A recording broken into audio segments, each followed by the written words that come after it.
Hello Capricorns and welcome to your August 2026 monthly horoscope. My name is Justyna. Welcome to my channel. If you're a returning viewer, welcome back.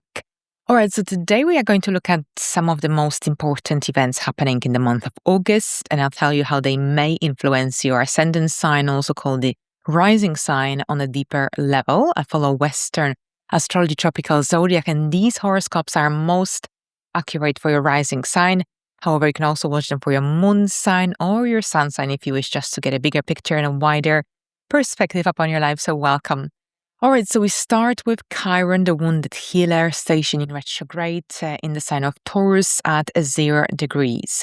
So this retrograde will last until January 2027, and it will end in the sign of Aries. So Chiron entered Taurus on the 19th of June. It will stay here until the 18th of September. It will enter or re-enter, if you will, Taurus next year, where it will stay much more permanently. So this year we just have a little preview of this transit, a little taste. For you, this is the activation of your 5th house, so your the area of creativity, self-expression, hobbies, interests, and the inner child, children, but also this is the area of life generally of what gives you happiness, joy. And when Chiron is retrograde, this is the kind of energy that can help you in this area of life reconnect with your inner self, with the deeper part of yourself. Chiron retrograde could bring up to the surface unhealed wounds, memories connected to any creative blockages, artistic blockages, perhaps any feelings or memories when you felt unappreciated, when you felt invisible, and perhaps when your creative blockages were not blockages, but creative impulses or creative energies were blocked, suppressed. And generally, this is a major healing phase this year. This is just a short, lasting influence. This is the cycle that can help you to heal any wounds or memories, feelings, misconceptions you may have about yourself, about what you're capable of your abilities, capabilities connected to you, your need for creating, for engaging in activities that bring comfort, that make you happy, that bring joy. But perhaps there's something within you that is holding or stopping you from fully engaging. This cycle can also help you heal your relationship with your children, as well. It can also heal some romantic patterns as well. Now, if your natal Chiron is in Taurus, then this cycle will also help you heal any Chiron wounds here as well. So this is your Chiron return, a major phase of life that starts as early as the age of 47. It lasts until the age of 51. All right, so here that's Chiron. Now, on August the 11th, Mars, the planet of action, drive, motivation, courage, enters Cancer, the sign of its fall, where it will stay for about 7 weeks. This is your 7th house of relationships, contracts you have with other people, partnerships. This sort of energy brings a lot of passionate vibe to your closest relationships. This is the kind of energy that brings movement to your close relationships. This is the kind of energy that brings action. Now, Mars and Cancer can make you more emotionally reactive, especially if someone criticizes you, if someone disagrees with you. Sometimes there's a tendency to take things too personally under the influence of this transit. So especially here, watch out because you might also become more impatient during this time, especially in these one-to-one interactions. But at the same time, this is the kind of energy that can also help you to stand up for yourself.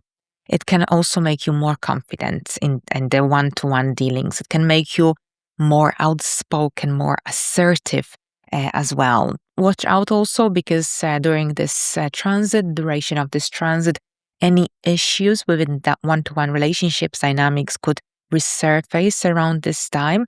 So this is a chance for clearing the air. Right. So an amazing opportunity for resolving any conflicts, for forming new alliances, relationships as well. This is also a chance for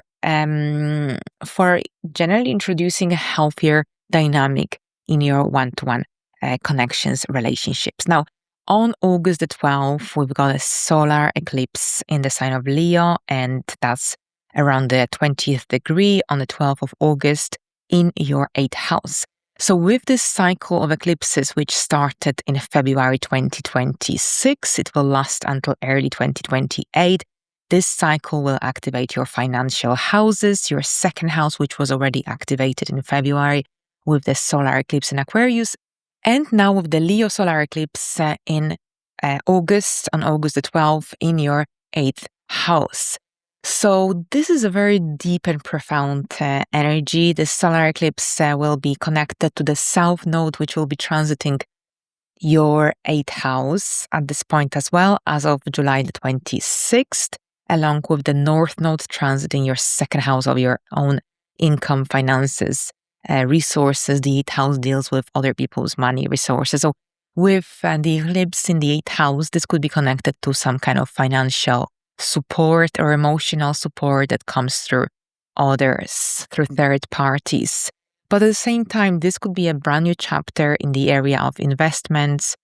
This could be connected to an inheritance. This could be connected to an opportunity for repaying any loans, debts you might have. It's a new chapter, but at the same time, since this is a South Node eclipse, this eclipse carries a karmic undertone, a karmic essence as well. So very often with the South Node solar eclipse, even though eclipses are about new beginnings, solar eclipses, the South Node influence indicates that something needs to be first eclipsed out of this area of your life before something else can be born or emerge. So this could be connected to some major financial decisions you might be making, financial perhaps with another person, financial partnerships, for example.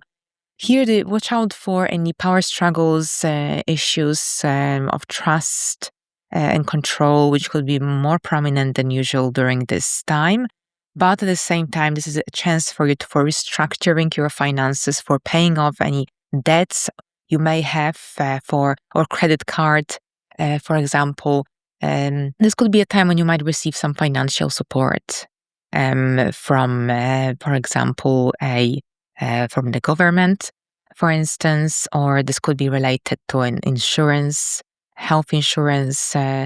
So whatever the scenario, this eclipse could help you to resolve something that you've been carrying for quite some time, whether in the emotional sense, whether in the financial sense. This will depend on your circumstances. Now, on the 23rd of August, the sun enters Virgo. So we start Virgo season here, and the sun enters your 9th house. And the 9th house deals with travel, foreign people, foreign places, publishing, legal matters, expansion. The Virgo season brings a lot of practical energy, and this is the kind of season that wants you to get organized, wants you to deal with things perhaps you've been avoiding, especially connected to any visas, passport applications, for instance, as well. Any studies, courses, self-growth, self-development is definitely something that might really, really resonate during this time. It's a great time for learning new skills, for developing existing skills. A good time for also developing any international connections. This could be a great time for expanding your business. Generally, this is the area of international affairs overall. So for those of you who work on a global scene or scale, then this is a very good time for expanding, for building these connections. Maybe you will be going on a business trip or on some kind of international, you'll be attending you might be attending an international conference. So equally, it's a great time for building connections, for dealing with legal matters, for investing in yourself, for traveling. Now, on the 27th of the month, we've got a Cazimi, Mercury, and the Sun Cazimi in the sign of Virgo at 4 degrees. So that's your 9th house as well. Mercury Cazimis, they bring interesting ideas, flashes of intuition, and opportunities. Have a look if you have any placement at around 4 degrees of Virgo, because this will be especially important for you if you do, because this could be a day of some interesting opportunities. It's not a day for just staying at home and hiding behind the scenes. This is a day for exploring, for engaging, for meeting with people. And especially since the day after, we've got a lunar eclipse in Pisces at 4 degrees. So exactly the same degree as the one from the Mercury and the Sun Cazimi from the day before, but in the opposing sign, Pisces. So this lunar eclipse will oppose the degree of that Cazimi. And this eclipse in Pisces, so the very last eclipse in the in Pisces, in the Pisces and Virgo eclipse cycle, which started in September 2024. We have one more eclipse of this cycle next year in the month of February. In Virgo, that will be in Virgo, but in Pisces, the final one, and that's your 3rd house of your immediate environment, immediate connections, communication, and short distance travel, your mindset, decisions. The 3rd house is often connected to decisions connected to your everyday reality. And this could be a turning point as well. Some news. This is the house of news, decisions. Something here is coming to a culmination, coming to an end, something connected to your everyday life, everyday reality. And perhaps you're completing an important project or some important in negotiation, for example, as well. This is a time to let go of anything that's limiting as well, any limiting thoughts, limiting beliefs as well, anything that's generally preventing you from moving forward. This is a time to let go of these negative dynamics that hold you back.